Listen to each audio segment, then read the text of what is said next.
Канал Ricochet Live представляет лютейшие видеообзоры от Ricochet X. Всем мира, всем добра. Сталкер – вымышленная вселенная, которая стала легендой. Всему этому послужила игра, созданная на основе «Пикник на обочине» братьев Стругацких и реальной чернобыльской зоны отчуждения.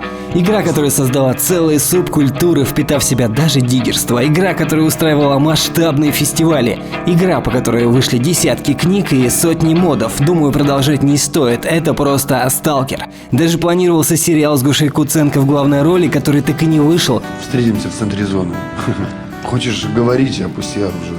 Сделано с душой. Мне нравится, что каждый игрок может остаться в игре тем, кем он есть в жизни. В этом видео вы узнаете, какая из игр Сталкер круче. Итак, первая игра «Тень Чернобыля», далее приквел к первой части «Чистое небо» и, наконец, сиквел к первой части «Зов Припяти». Черт ногу сломает, в общем. Мы имеем три игры по сути, три разные части, которые непосредственно связаны. Самой атмосферной является первая «Тень Чернобыля». Есть место шутеру, есть РПГ и есть место хоррору.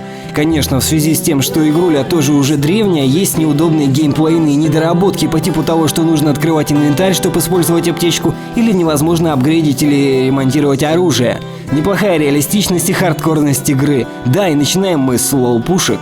По мнению множества игроков, это самая лучшая часть, но давайте не будем бежать впереди коней и все-таки разберемся. Быть может, первая часть – это для них как первая любовь, первое ощущение, которое уже не вернешь. Сталкер «Чистое небо» – откровенно разочаровавшая игроков часть. Тут совсем нет хоррора, тут минимум атмосферности, чистый активный шутер, не первой свежести. Неинтересный сюжет, враги стали умнее, кстати, и даже научились кидать гранаты. Приятные геймплейные доработки, но все это чистый боевик. Есть единицы игроков, которые писали в комментариях на мои прошлые видосы, что я не шарю, «Чистое небо» самое лучшее. Вот вы, вы, встаньте сейчас вот с кресла или где вы там сидите и подойдите к зеркалу. Давайте вот скорее. И вот чё, кого вы там видите? Ничего не находите?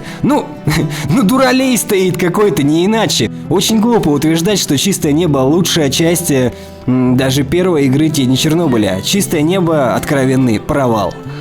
И последняя, «Зов Припяти». Как и «Тень Чернобыля», любимая игроками часть. Она уже стала напоминать мой любимый Fallout и превратилась в хороший шутер-РПГ с улучшенной графикой и расширенными геймплейными возможностями. Побочные миссии просто смак. Макаревич в склепе перевернется. Право вырезали группировки, локации стали больше. Конечно, атмосферность не дотягивает до «Тени Чернобыля», но тут она хотя бы есть, пусть и не та.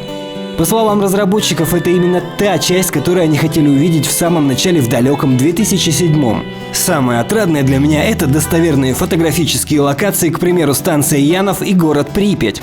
Выходит симулятор Чернобыля какой-то. Но давайте о главном. Какая же часть все же круче, уматнее и бомбезнее? Итак, барабанная дробь. Лучшей игрой из серии «Сталкер» «Зов Припяти». Даже как-то логично вышло, самое последнее и самое совершенное, ну и самое лучшее.